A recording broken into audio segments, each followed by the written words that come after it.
Congratulations on the movie. This is a fascinating film. Good. Good. It's because we've all kind of known Bobby Fischer from a distance, more by his reputation than as a person. And did that help you in the making of this movie or work against you at all? Well, I mean, look, since he was one of the first media celebrities, there's a lot to be discovered. In other words, I mean, Liz Garbus had made a great documentary a few years ago called Bobby Fischer Against the World, but this project began about 9 years ago for us, and so there were people to talk to who knew him. There was a lot of interview footage that he had done. There's been a lot written about him, you know, psychoanalysts doing sort of speculative, you know, biographies. So there was a lot to mine.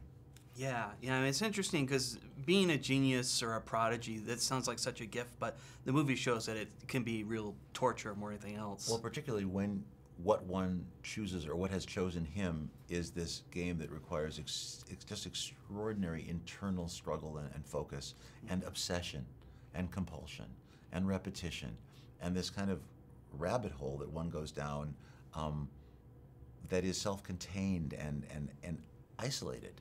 He was a very isolated person, and obviously this is before the age of diagnosis of a kind, and for that person to then be put on the public stage, to then be scrutinized as he had also been scrutinized as a child, it was a prescription for disaster. And to me, somebody of this gift to have this end is a tragedy.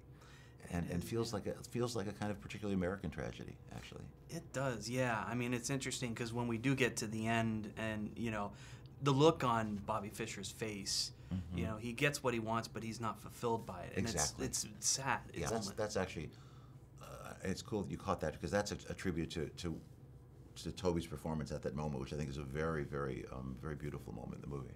Yeah.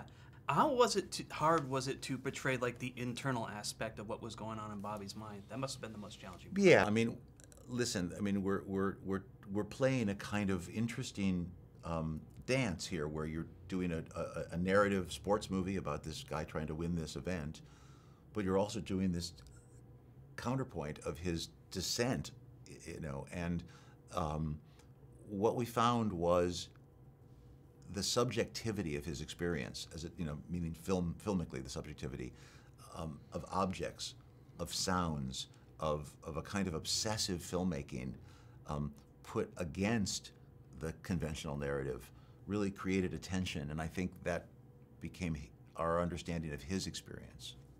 Absolutely, yeah. And when it comes to the game of chess, it's such a mental game. It's a hard game to describe to people who haven't played it before. And I wasn't about to be able to teach them either. Yeah. But I was able to maybe give them a sense of what the experience of it was.